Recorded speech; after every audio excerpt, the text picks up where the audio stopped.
மேசராசிக்கு 3ஆம் இடம் வரக்கூடிய மிதுனம் வந்து பார்த்தீங்கன்னா, புதனுடைய வீடு.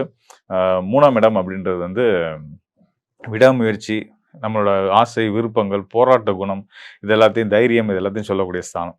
அங்க உங்களுக்கு யோகத்த செய்யக்கூடிய 9ஆம் இடத்து அதிபதியா வரக்கூடிய குரு பகவான் அமர்றது வந்து, உங்களோட ஆசையை நோக்கி, உங்க விருப்பங்கள நோக்கி, உங்களோட அ இயல்பாவே மேசராசிக்காரர்களுக்கு இந்த விடாமுயற்சி, அ எடுத்த காரியத்த சரியா செய்யணும், அப்படின்ற அந்த போராட்ட குணம் இது எல்லாத்தையும் குடுக்கக்கூடிய ஒரு இயல்பு கொண்டவங்களா இருப்பாங்க. அவங்களுக்கு இந்த 3ஆம் இடத்துல உங்களுடைய பாக்கியநாதன், அதாவது 9ஆம் இடம்னு சொல்லக்கூடிய பாக்கியஸ்தானத்துக்கு அதிபதியான பாக்கியநாதன், குரு பகவான், முழு சுபகிரகமான குரு பகவான் அமரும்போது, உங்களோட எல்லா நல்ல முயற்சியிலும் கண்டிப்பான முறையில நீங்க வெற்றி அடைய போறீங்க அப்படின்றது தான் வந்து நம்ம தெரிஞ்சுக்க வேண்டியதா இருக்கு.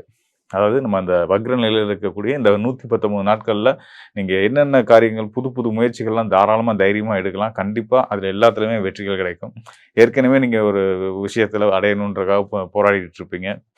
ஒரு நல்ல விஷயங்களா இருக்கலாம், வீடு மனை வாங்குறதா இருக்கலாம், சுபகாரிய முயற்சிகளா இருக்கலாம், அ ஒரு வெளிநாட்டு பயணங்கள், தொழில் சார்ந்த முயற்சிகள், இல்ல ஒரு நல்ல வேலைக்கு கிடைக்கணுன்ற அரசு வேலைகளுக்காக முயற்சிச்சுட்டு இருக்கவங்க. இனி வர்ற காலங்கள்ல நீங்க எடுக்கிற முயற்சிகள் வந்து 100% உங்களுக்கு வெற்றிய குடுக்குன்றதுல எந்த ஒரு சந்தேகமும் வேண்டியதில்ல.